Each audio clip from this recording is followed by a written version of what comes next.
오늘 말씀이 마가복음에 있어서는 정말 중요한 말씀입니다. 여러분, 왜 그러냐 하면요, 마가복음은 로마 교회에 처음 보내진 말씀입니다. 로마 교회가 그때 어떤 일이 있었냐 하면요, 엄청난 박해가 일어났고요, 로마에 있었던 모든 교회들이 그 박해를 피해서 다 흩어집니다. 그래서 베드로 전후서가 이 소아시아 북부에 흩어진 성도들을 향해서 보내는 서신인 겁니다. 여러분, 자녀들이 붙잡히고 아버지가 붙잡혀서 네가 예수를 아느냐, 예수를 믿느냐라고 물을 때에 여러분, 그거를 내가 믿는다라고 하면은 순교당하는 겁니다. 극장의 원형 경기장에 짐승들 앞에 먹이로 던져지기도 하고요, 그 로마 황제와 귀족들이 잔치를 베푸는데 그리스도인을 불을 붙여서 횃불로 사용했다라는 기록도 남아 있습니다. 그러한 가운데 있었던 로마 교회에게 예수님께서 재판을 받으시는 중간에 이 베드로의 부인을 집어넣은 겁니다. 분명히 이유가 있습니다. 뒤에 이 말씀을 함께 묵상하면 그 비유를 알게 될 거라 생각되어집니다. 지금 베드로는 예수님이 잡혀가실 때에 저 멀리서 예수님 뒤를 따르는 군중들과 함께 섞여서 뒤쪽에서 멀찍이 따라가고 있습니다. 그리고 예수님이 어떻게 되시나 그것이 궁금하여서 재판을 받으려는 이 대제사장의 집들 안까지 가서 하인들과 함께 불을 쬐며 앉아 있습니다. 이 뜰이 두 개입니다. 안뜰이 있고 바깥뜰이 있습니다. 예수님의 재판이 유대인 재판이 3번 이루어졌는데 이렇게 빨리빨리 막 진행되는 것 같아요. 장소를 이동하지도 않고요. 우리 지난주에 보았듯이 사내들인에 있는 사람들이 불법으로 법정에서 재판하지 않고 사적으로 모여서 대제사장의 집으로 온 것입니다. 그런데 신문 받기 전에 먼저 안나스가 공소를 하려고 합니다. 그런데 어떻게 이 공소와 재판이 그렇게 빨리 동시에 이루어질 수 있느냐 하면은 대제사장의 집이 바깥뜰이 있고 안뜰이 있는데 안뜰을 사방으로 큰 대저택이 2층 집이 지어져 둘러싸고 있는 겁니다. 그래서 하나는 안나스가 살고 하나는 대제사장이었던 그 가야바가 살고 또 다른 집들은 그 위에 형제들인 제사장 가문들이 함께 살고 있는 그런 구조인 것입니다. 이 불을 떼고 있을 때에 한 여종이 베드로 앞에 나와서 너도 나사렛 예수와 함께 있었도다 라고 말합니다. 여러분, 나사렛 예수라는 말은 예루살렘에 사는 사람들이 비하하여서 저 촌놈 이런 뜻으로 사용하는 단어입니다. 그때의 베드로가 다른 사람들 앞에서 뭐라고 얘기합니까? 예수님을 부인합니다. 나는 내가 말하는 것이 무슨 말인지 알지도 못하겠고 또 깨닫지도 못하겠다, 뭐 이상한 소리를 하네 하면서 슬며시 일어나서 이제 앞들로 옮겨가는 겁니다. 그러자 또 여종이 베드로를 보고 곁에 있는 사람들에게 말합니다. 이 사람도 그 도당이다. 그러자 베드로는 또 부인합니다. 여러분, 여기서 부인했다라는 동사는 미완료 시제로 기록되어 있습니다. 부인했었다 하고 끝난 게 아니라 부인했는데 아직 완료가 안 된 겁니다. 그러면 진행 상태라는 겁니다. 계속 부인하고 있는 겁니다. 실제로 예수님은 2시간가량의 신문을 받고 있습니다. 그리고 이 신문 받는 시간과 베드로가 예수님을 부인하는 시간이 거의 같이 시작되고 마무리되어집니다. 그러면 베드로가 3번에 걸쳐 조금은 지속적으로 부인하는 태도를 가졌다라고 볼 수 있는 겁니다. 3번째 부인은 맹세와 저주까지 합니다. 너도 갈릴리 사람이니 참으로 그 도당이도다. 마태복음에는 내 말소리가 너를 표명한다 이렇게 얘기합니다. 여러분, 이게 무슨 말이냐 하면요, 이스라엘도 이 방언이 심하고 억양이 다 달랐습니다. 우리 사사기에 보면 십볼렛 해보라고 해서 이렇게 십볼렛 하니까 거기서 십볼렛 하니까 야 죽어! 왜냐하면 너는 그쪽 지파야 라고 발음이, 우리 쌀 해봐 하면 살 하잖아요. 그러면 너 그쪽 동네지 하는 거와 똑같습니다. 갈릴리 지방은 랍비의 문헌에 보면 말이 느리고 끝이 늘어진다라고 얘기합니다. 그러니까 저는 충청도 말투가 생각나더라고요. 말이 끝이 그렇게 옛날에 수련회 가서 이렇게 유성에서 온 집사님이 말씀을 하는데 진짜 느려요. 이분이 너무 느리니까 부산에서 오신 집사님이 답답해가지고 말을 좀 빨리 하니까 이 집사님이 이렇게 얘기하더라고요. 충청도 말이 원래는 가장 빠르고 단축된 말이라고, 내가 사람들을 위해서 느리게 할 뿐이라고 이렇게 하니까 사람들이 막 웃었습니다. 그래서 그 집사님이 이렇게 부산 분이 먼저 그 유성분을 놀린다고 이렇게 얘기했습니다. 충청도는 이렇게 산에서 돌이 막 굴러 내려오는데 아버지가 밑에 있는데 빨리 피하라고 막 이렇게 해야 되는데, 아버지 돌 굴러가요. 아버지 할 때 벌써 돌에 맞았다고 막 그렇게 얘기를 하니까 이분이 이렇게 얘기하셨습니다. 그렇지 않다고. 우리는 축구할래라는 말을 이렇게 어떻게 하냐고. 우리 동네에서는 찰켜? 이렇게 얘기한다고. 그리고 지금 뭐 요즘은 그런 게 없지만 옛날에는 그 남자들이 보신탕 먹고 했지 않습니까? 보신탕 드십니까? 라는 말을 개혀? 이렇게 얘기한답니다. 그리고 돌아가셨습니다. 이렇게 어떻게 얘기하냐면요, 가시오. 예, 그래서 충청도 말이 제일 짧고 압축된 단어라고 그렇게 얘기하는 것을 들었습니다. 조금 사족을 달았지만요, 갈릴리 말이 비슷한가 봅니다. 느리고 끝이 늘어집니다. 그래서 내 말소리가 너를 표명한다. 너도 갈릴리 사람이니 참으로 그 도당이도다 라고 얘기합니다. 여러분, 그러니까 마가복음 14장 71절에 베드로가 이렇게 말씀합니다. 이렇게 기록되어 있습니다.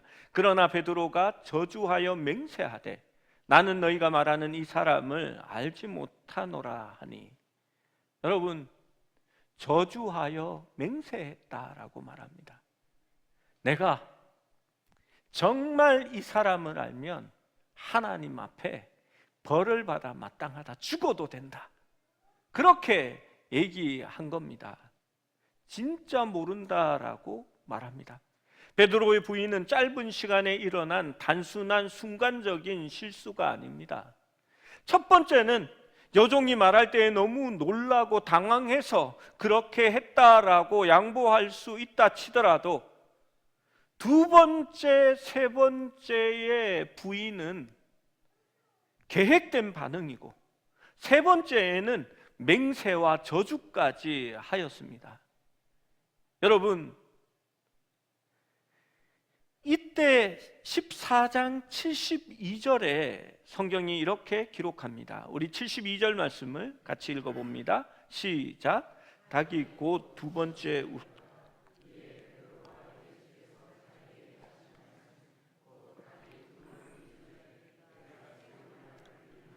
심히 기억되어 그 일을 생각하고 울었더라. 수탉이 우는 소리에, 두 번째 우는 소리에 베드로는 예수님의 말씀을 기억하고 울었다라고 얘기합니다. 다른 말씀에는 심히 통곡했다라고 기록되어 있습니다. 어떤 일이 생각났을까요? 마가복음 14장 27절에서 31절에 그 말씀이 있습니다. 제가 읽어보겠습니다. 예수께서 제자들에게 이르시되 너희가 다 나를 버리리라. 이는 기록된 바 내가 목자를 치리니 양들이 흩어지리라 하였음이니라. 그러나 내가 살아난 후에 너희보다 먼저 갈릴리로 가리라. 그러자 베드로가 29절에 여짜오되 다 버릴지라도 나는 그리하지 아니하겠나이다. 예수께서 이르시되 내가 진실로 내게 이르노니 오늘 이 밤 닭이 2번 울기 전에 내가 3번 나를 부인하리라.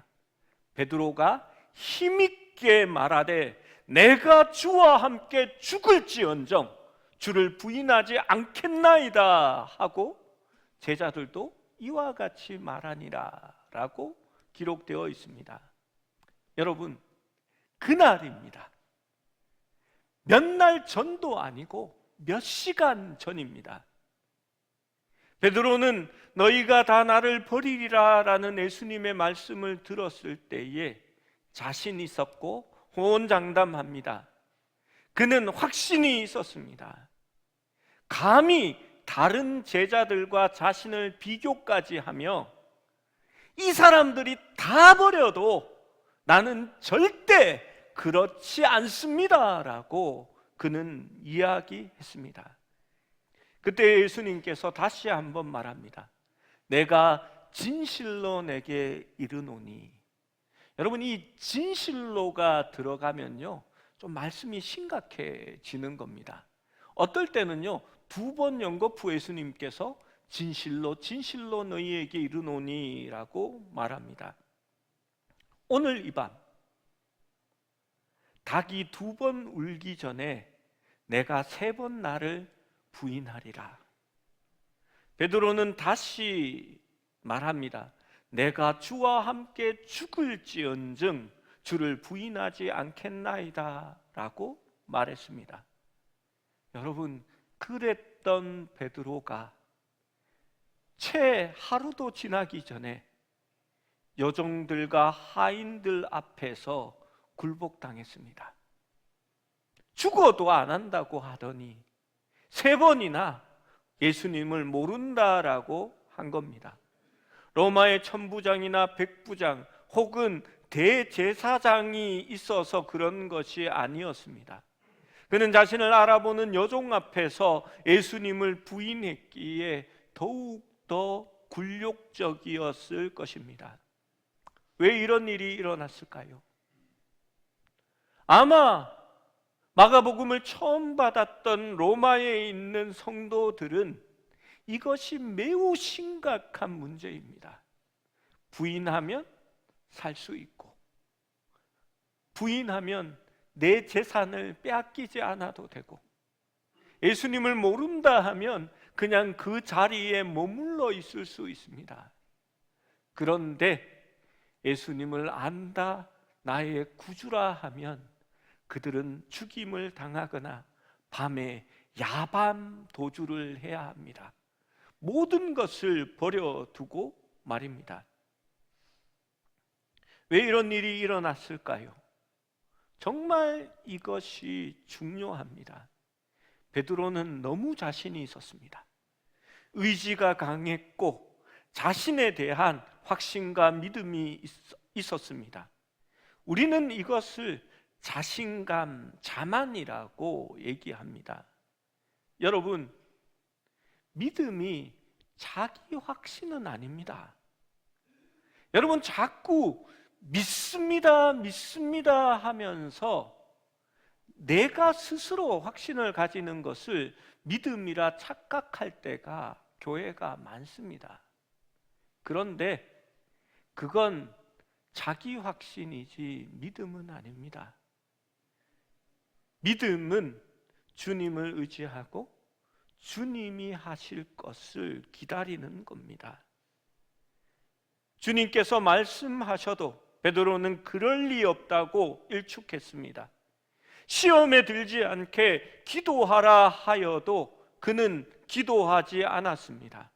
하나님의 능력을 의지하지 않았고 그의 할 수 있다는 그 육신의 충동이 그를 비겁함의 구덩이로 끌어들였습니다. 너무 많이 자만했고 주님의 말씀을 듣지 않았고 기도함으로 도우심도 구하지 않았습니다. 그는 성급하게 행동하여서 주님의 뜻보다 자신의 행동이 앞서고 있었습니다. 새벽 스탁 우는 소리는 자신의 영혼을 때리는, 자신의 교만과 자만을 깨뜨리는 그러한 폭탄의 소리와 같았다라고 저는 생각합니다. 수탉이 두 번째 울 때에 폭약의 소리와 함께 건물이 우르르 무너져 내렸듯이 베드로는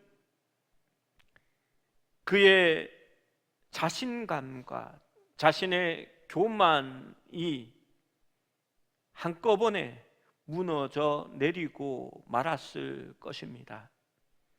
옳았던 베드로, 자신은 분명히 옳다라고 생각했던 그는 틀렸고, 틀렸다고 생각했던 예수님의 말씀은 옳았습니다. 나 자신은 내가 잘한다고 생각했지만 자신조차도 자기를 모르고 있었던 것입니다. 여러분, 이 말씀이 중요한 이유는 초대교회에 자기들에게 가장 위대한 지도자 베드로도 주님 앞에서 실패했었다라는 이야기이기 때문입니다. 여러분, 베드로가 실패했으면 로마 교회에 있었던 마가의 공동체도 실패할 수 있다는 것을 염려하는 겁니다. 여러분, 마가의 공동체만 그럴까요? 오늘날 우리도 실패할 수 있다라는 것을 이 말씀은 말해주는 것입니다. 베드로는 비로소 왜 주님께서 깨어 기도해야 한다고 하셨는지 이해가 되었을 것입니다. 자신을 믿는 것이 아니라, 자신을 확신하는 것이 아니라, 자신의 능력이 아니라 오직 주님만을 의지해야 했기 때문입니다. 여러분, 베드로는 그의 평생의 날 동안에 이 일을 잊지 못한 것 같습니다. 그는 자기의 삶 속에서 트라우마로 이 일이 기억되었을 것입니다. 그날 예수님을 부인했을 때 자신을 보고 계셨던 예수님의 시선을 그는 시선과 마주쳤습니다. 저는 그게 원망의 시선이 아니었다라고 생각합니다. 베드로의 연약한 마음을 꿰뚫어 보는 사랑과 긍휼의 시선이었을 것입니다. 우리는 베드로의 비통한 눈물이 그가 사는 날 동안 그의 심령을 더욱 가난하게 하였을 것이라고 믿습니다. 훗날 그는 누구보다도 자신의 연약함을 인정하고 자신을 감추고 성령으로 충만하여 주님을 인정하는 그런 사도로 변하게 되어집니다. 사도행전 3장 12절 말씀을 같이 읽어봅니다. 시작. 베드로가 이것을 보고 백성에게 말하되 이스라엘 사람들아, 이 일을 왜 놀랍게 여기느냐? 우리 개인의 권능과 경건으로 이 사람을 걷게 한 것처럼 왜 우리를 주목하느냐? 비로소 베드로는 자신을 부인합니다. 나의 경건과 나의 능력으로 이 일을 행한 것이 아니니 나를 주목하지 말라라고 얘기합니다. 그리고 이 일 후에 베드로는 그날의 예수님처럼 재판장 앞에 서게 됩니다.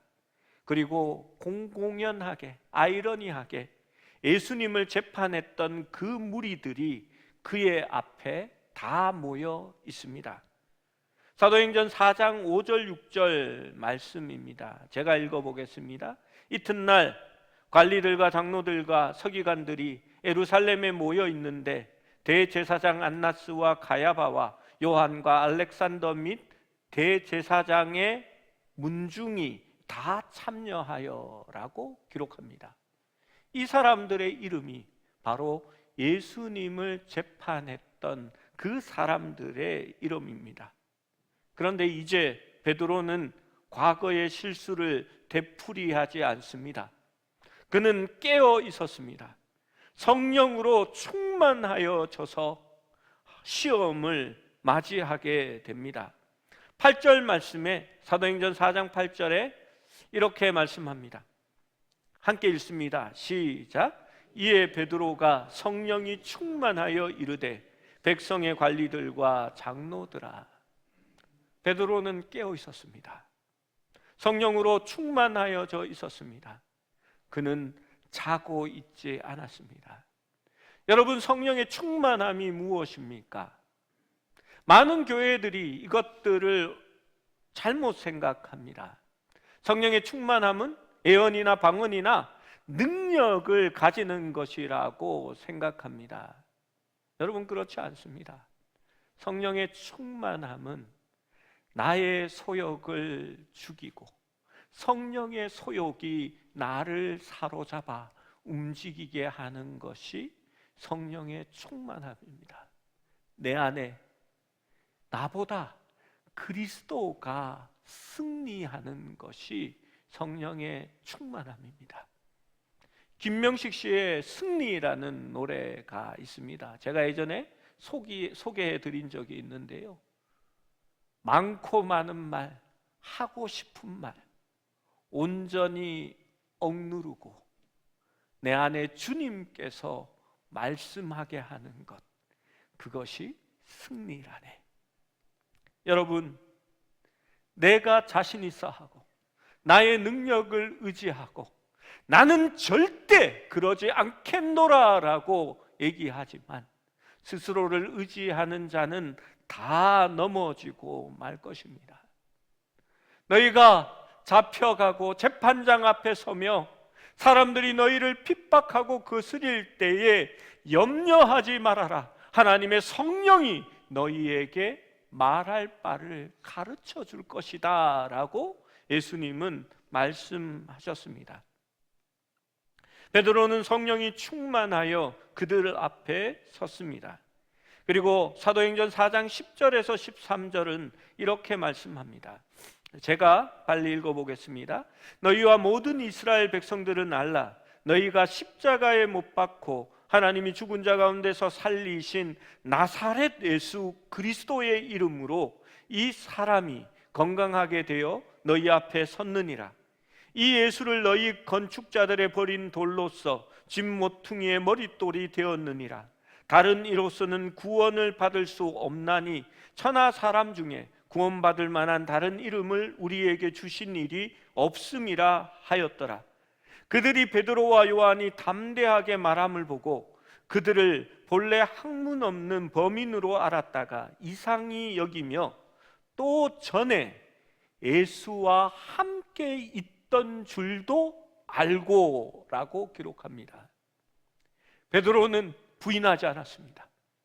이제는 예수님을 재판했던 그 사람들 앞에 서서 담대하게 너희가 죽였던 예수 그리스도를 우리 아버지 하나님께서 살리시고 그분이 우리의 왕이 되셨다라고 담대히 이야기할 수 있었습니다.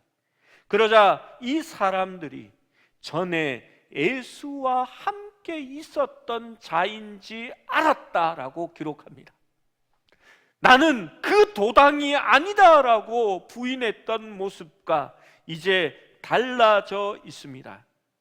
그리고 4장 19절에는 이렇게 말합니다.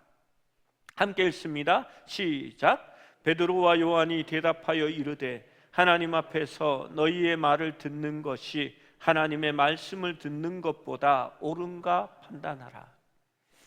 그는 하나님의 말씀을 듣고 있었습니다. 바로 얼마 전까지만 해도 가야바의 안뜰에서 베드로는 예수님을 전혀 알지 못한다고 여종 앞에서 부인했습니다. 하지만 지금은 성령의 인도하심을 따라 하나님의 말씀이 이르는 대로 그는 마음에서 우러나는 고백을 담대히 하고 있습니다. 그는 주저없이 예수의 이름을 말하고 있습니다. 그는 성령의 충만함으로 가득 차 있었습니다. 그는 근신하고 깨어 있었습니다.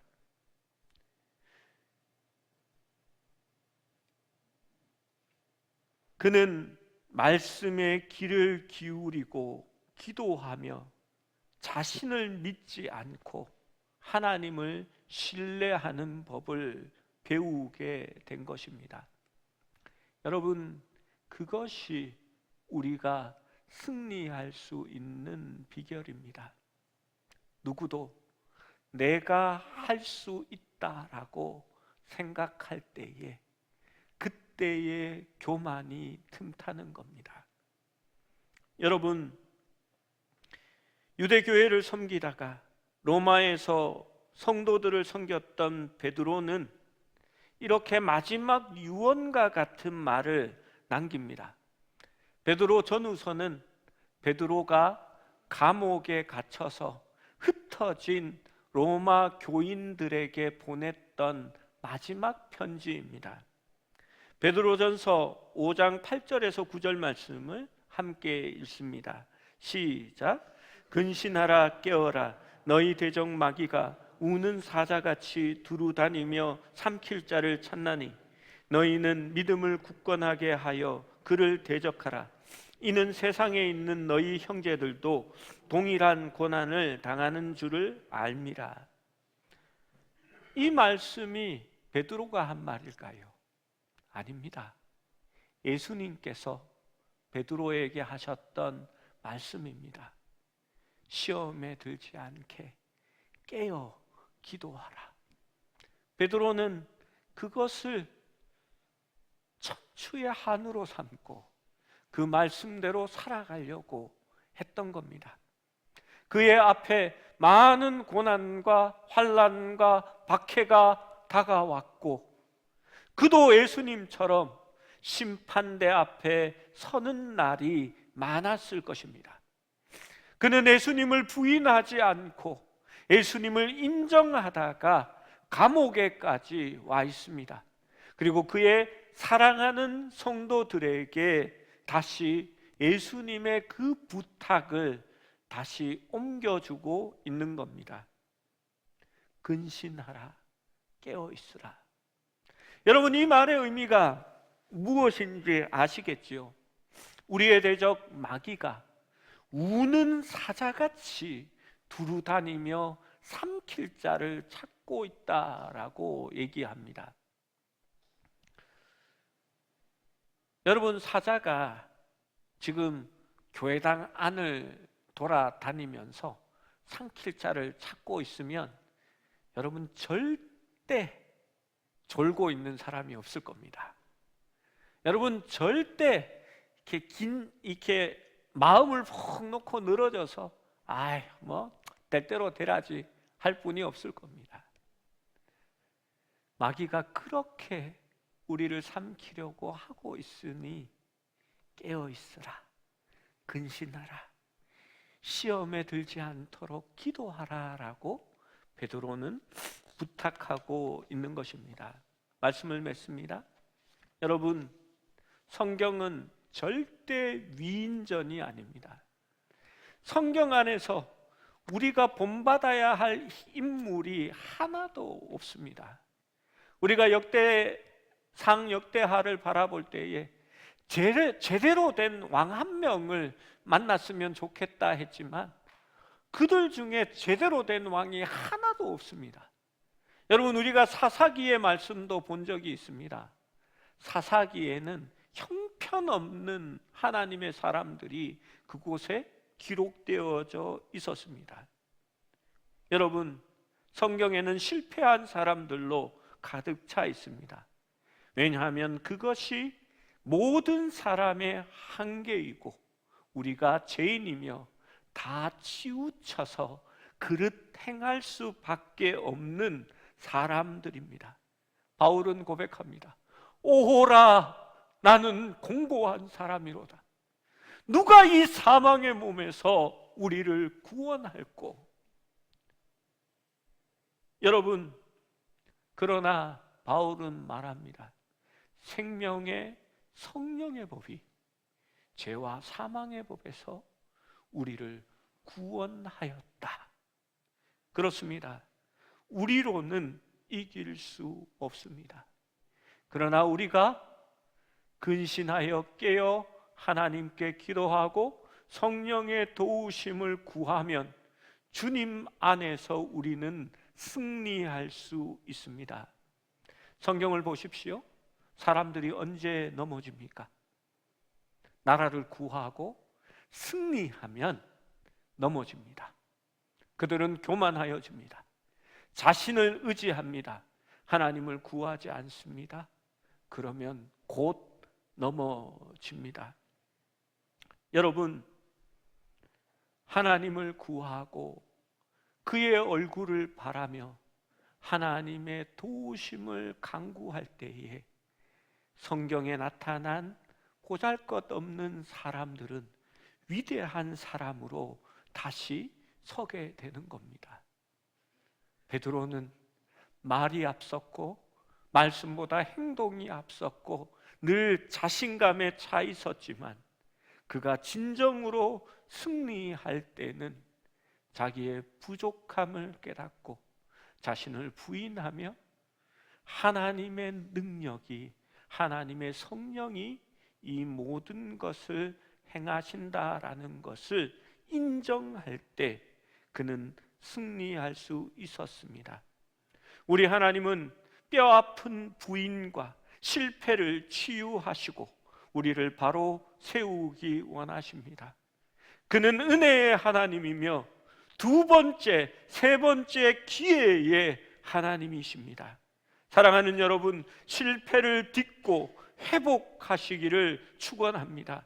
우리의 한계를 인정하십시오. 주님만이 필요하다라고 마음이, 심령이 가난한 자가 되십시오. 우리의 의가 되시는 주님을 목말라 하고 갈급해 하십시오. 근신하여 깨어 성령으로 충만하십시오. 그것이 바로 우리가 승리하는 비결입니다.